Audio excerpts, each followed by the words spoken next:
Susanna. I'll be with you in a moment.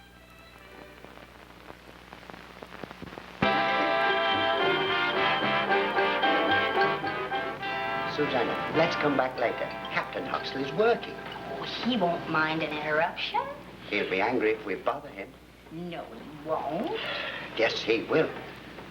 No, he won't. Yes, he will. No, he won't. Yes, he will. No, he won't. Oh, I know how anxious you always are to get the hometown newspapers, sir. And the chief steward's report on the status of the wine cellar, sir. Thank you. Well, I'll be out. Coward. Without a doubt.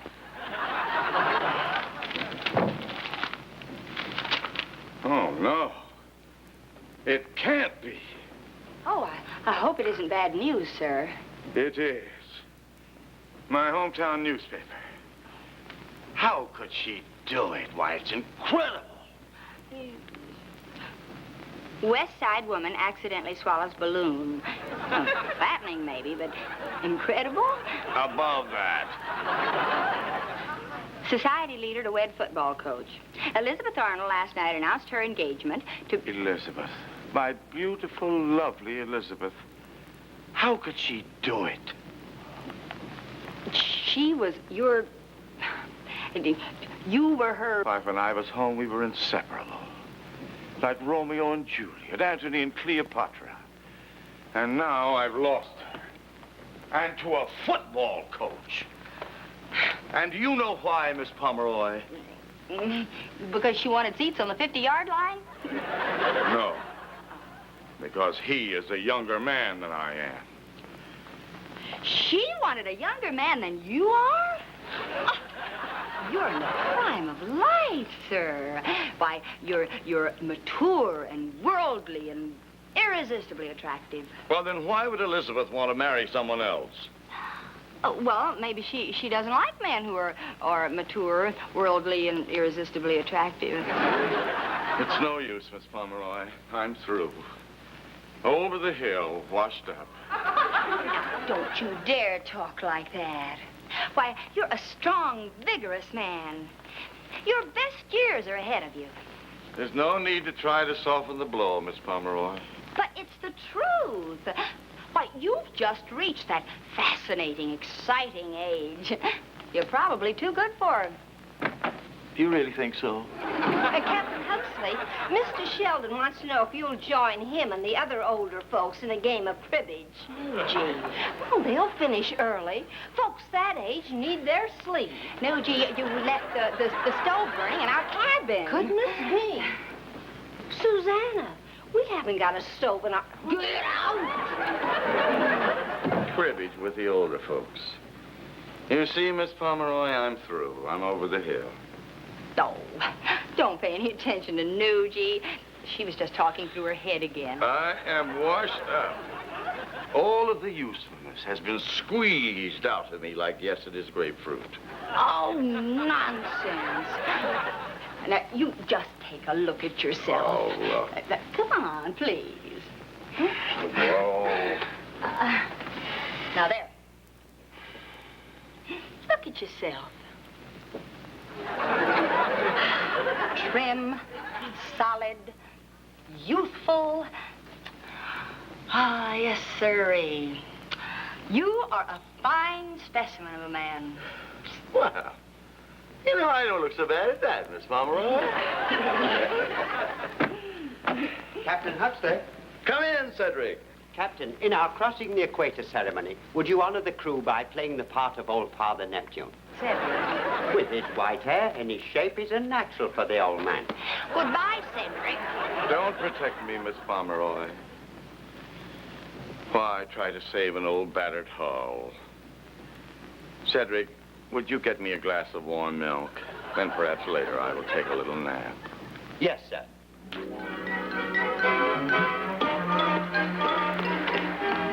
No, Miss Nugent, no. But you always get a manicure on Tuesday. Well, not today now. The pressure of that buffer on my cuticles would be too much for me.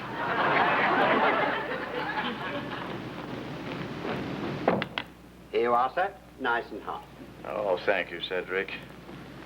You know, at my age, the only pleasures that I can enjoy have to be mild ones, like a warm glass of milk. You saw everything. Nugie, we can't let the captain go into a deep freeze just because some woman turned him down. No, but there must be some way to warm him up. I just did, with a glass of warm milk. Oh, well, that's not much help. But there must be some way to bring him back to life. If there is. Look, a woman got him into this spot, right? Go on, Perry Mason. Well, and another woman's going to get him out. That'll really age him. Not just one woman, maybe two. Possibly three. 3? He's a goner for certain. But what a way to go. Sounds like a terrible idea. May I watch? Oh, do it anyway. Oh, Miss Chapman? Yes, Miss Pomeroy. May I speak to you for a minute? Of course. I've been rather lonely on this trip so far. Well, by a strange coincidence, I may have the solution to your problem. You think she knows what she's doing? Susanna? Of course not. Why should she change after all these years? He's always so confident, so self-assured. Well, that's the trouble, Miss Chapman. His cool, hard exterior is only a crust.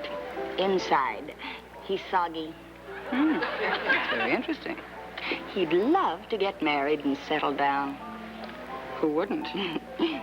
But you know those stiff-backed men of the sea. Oh, he'd never break down and make the advances. The woman would have to do all the flirting and all the complimenting. You know what I mean? Yes, I know what you mean. Le Capitaine Axley attracted to me? To you and only you, Mademoiselle Gilbert. Very interesting. Oh, he's dying to talk to you himself. Well, then why doesn't he? Well, you see, he's led such a disciplined life at sea that he just can't break down and reveal the secret that's in his heart. Do not worry. If there is a secret, I find it. Ooh, these American men. You like him better than the French men? Oh, well, it is like a good dinner. One does not prefer the appetizer to the dessert. But unless one has them both, one starves. N'est-ce pas? That cute little old captain likes me. He'd throw me in irons if he found out I told you about it. Well, I'll be hog-tied and steer-roped. Ain't really thought about a man since poor old Tex struck oil. And then fell in the gusher. But the captain's had his eye on you since you boarded the ship. Yes? Well, what's he waiting for? He's afraid to approach you. You know how men are. No, but I know how they would. Head me in the right direction, girl. I aim to get re-educated. Now, you're very kind, Miss Pomeroy, but I have to face the facts. Well, the facts are that you're just as strong and just as vigorous as you ever were. No. Tonight, I looked in the mirror. It told me the truth. Oh, this is all in your mind, sir. Why, I know of at least a dozen women on this ship who'd give their last eyebrow pencil if you'd give them a tumble. Dear, considerate Miss Pomeroy. Oh, but it's true. Oh, Capitaine! Oh, Mademoiselle Joubert. Hello, Mademoiselle Pomeroy. Hello. Oh, Captain Huxley, you've met Mademoiselle Joubert, haven't you? Of course. Oh, mon capitaine, how gallant of you to say so. Huh? I never realized you have such beautiful brown eyes. Well, they're hazel, but thank you. Oh, well, words. You and I, we do not need words. We speak with the eyes, the soul, the spirit. Careful, Mademoiselle. The captain hasn't been too strong lately. Miss Pomeroy, you keep out of this. Oh, you American men, you have such strength, such dignity, such excitement burning under the surface. Really? But of course, And these are the qualities that I, as a mere woman, cannot resist. Wow. Sir. Good evening, Captain Huxley. Oh, Miss Chapman, how do you do? Won't you sit down? Sit here, Miss Chapman. You know something, Captain? This is the loveliest cruise I have ever taken. Well. And we owe it all to the firm but gentle touch of guess who? Who? You. Me? Oh, dear lady. A lovely cruise is made so by lovely passengers like yourself. Oh, Captain. Captain Huxley, will you teach me to play the shuffleboard? Captain Huxley, would you show me the North Star? Well, now, please, ladies, there's enough of me here for everybody. There better be. I'm moving in. Wow. Captain Huxley, you're the kind of a man that makes being a woman a pleasure. Why don't you come visit me in Texas sometime?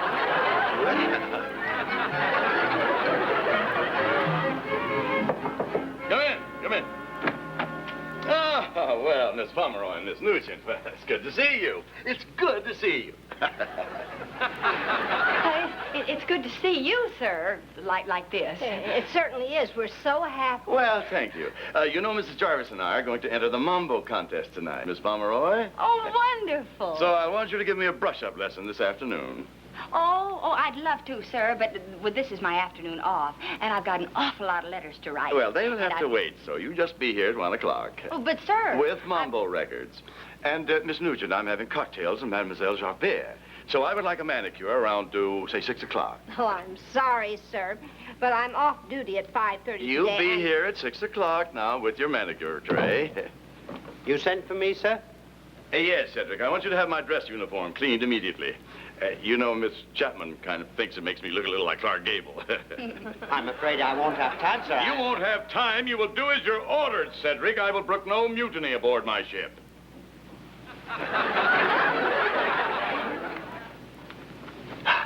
There we go.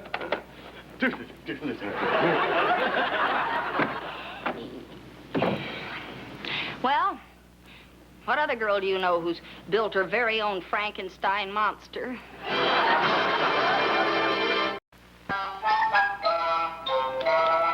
Miss Pomeroy, you know, life is too short to waste time dawdling over that typewriter.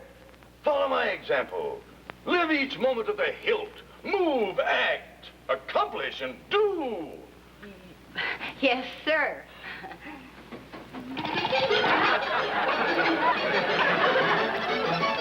There. Now, that's better. And that goes for the rest of you, too. Now, make life an adventure. Don't waste time. Hurry along. Hurry. Just go along.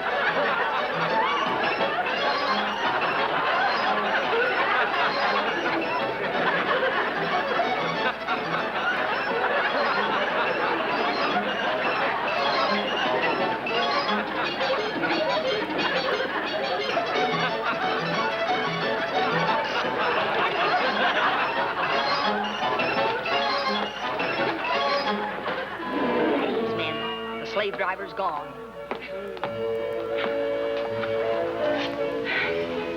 Anyone for abandoning ship? Run. Do. Move. I can't take it any longer. It's those women. Those women throwing themselves at him. He's so full of confidence, he never shifts out of overdrive. Well, my transmission is ready to collapse. What are we going to do before battle fatigue sets in? Well, there's only one thing to do. What? Think.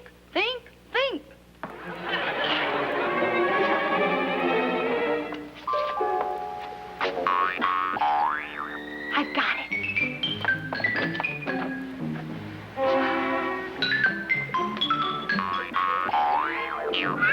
I got it.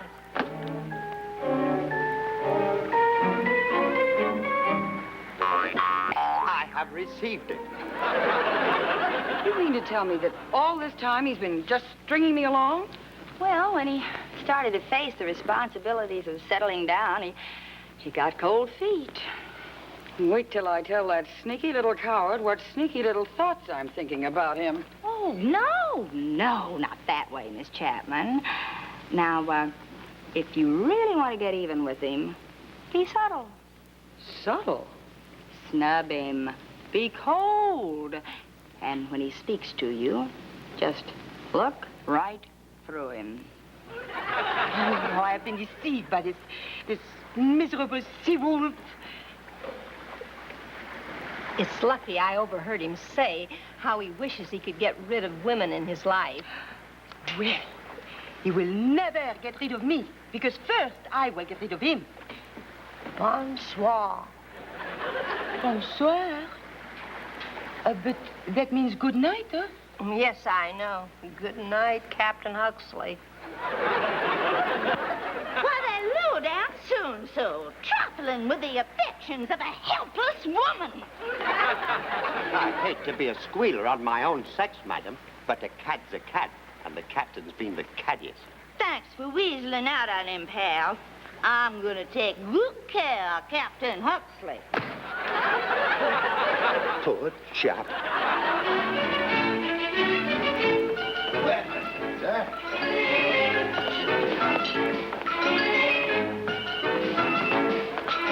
Well, what's the matter, Miss Pomeroy? You look worried. Oh, Mrs. Hopkins is complaining again. This time it's her deck chair. She says it's giving her kinks in places where she didn't even know she had places. Really? Well, you just said it to me, Miss Pomeroy. I'm sure that I shall quiet her down. Well, I'm afraid you couldn't help, sir. She's the type who finds fault with everything. Well, what do you mean I couldn't help? She's a woman, isn't she? Good morning. Ah, good morning, Miss Chapman. You know, I was just thinking, what a wonderful thing it would be to stroll along the deck with the most charming lady ever to grace the Ocean Queen with her delightful presence. Shall we? How about breakfast, dear? I'm famished. Yes, well, it is a little late for a stroll. Miss Pomeroy. You have work to do, haven't you, Miss Pomeroy? Oh. Well, if you say so, sir. Well, I do say so. However, I should be most happy to join you, Miss Chapman. Oh, it's the strangest thing, Miss Pomeroy. All of a sudden, I've lost my appetite. I'll see you later. Goodbye, Miss Chapman. I thought we were too far south for icebergs. Well, that's how it is with women. 1 minute warm kisses, the next cold shoulders. Well, this is most distressing, Miss Pomeroy, most distressing. I'm sorry, sir. But you know how women are. Capitan! Oh, Capitan! However, if you miss one streetcar, there's always another one coming. Please watch your step, sir. She just toys with men. Why, she never knew what a man was till she met me. Oh, mon Capitan, I've been looking for you all over. And I have been looking for you, ma chérie. Haven't I, Miss Pomeroy? Behind every iceberg. You know, I was just thinking, what a wonderful thing it would be to stroll along the deck with the most charming lady ever to grace the Ocean Queen with her delightful presence. Shall we? No. I have no time for this now. More important things are in my heart. Oh? I wish to speak of love. Ah. Mon Capitan, Yes. would you introduce me to Monsieur McDougal, the passenger in cabin 9A? McDougal? Well, what about us? What about us? Nothing. Oh. Nothing at all. No. Thank you, mon Captain. You are, how do you say it, a good buddy. Oh, he's a real pal to all we girls. Why, he's just like a father. Never mind, Miss Pomeroy. Do not forget. No.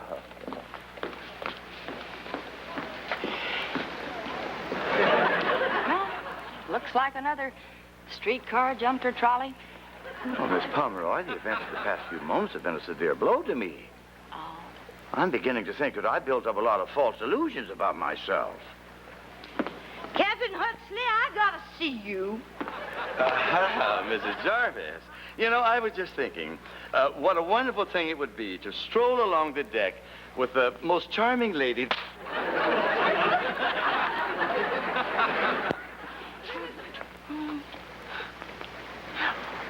You've got to look at the bright side, Captain Huxley. It could have been worse. How? All three of them could have packed a wallop.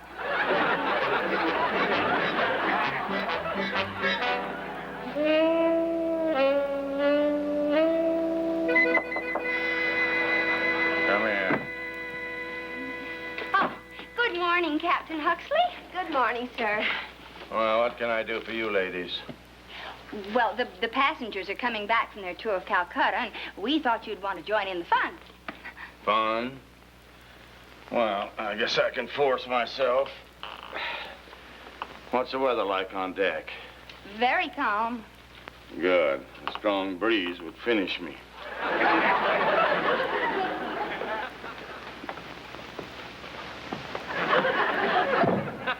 All the spirit's been knocked out of him again.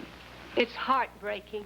When will I learn to stop playing Pygmalion? I have no right to fool around with other people's lives. Well, don't look at me. I'm not going to disagree with you. Nucci, I've got it. I know what'll put the backbone back in the captain's back. Wonderful. Anything to cheer... Susanna, is this another one of your tricks? Of course not.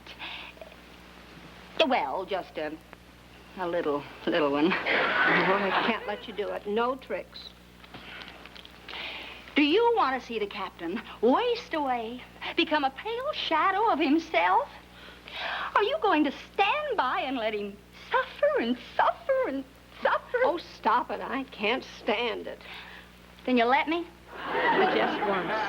One little bitty, teeny trick. But it had better work. Captain Huxley's impossible, but I love him. Me too.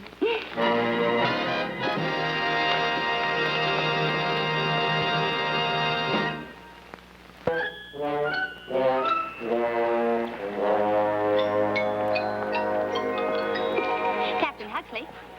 Not so loud, Miss Pomeroy. I'm a sick man. Well, I have something here that's guaranteed to make you feel better. Nothing will make me feel better. Nothing but a rocking chair and a warm fire and a quiet corner. Well, try this new pill. It's your hometown newspaper. No, thank you. I never want to see that paper again. Well, you'll like what you read in this issue. We picked it up this morning.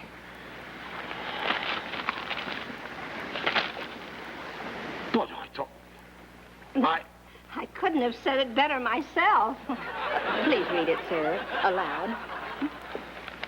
Society girl leaves football coach waiting at the altar.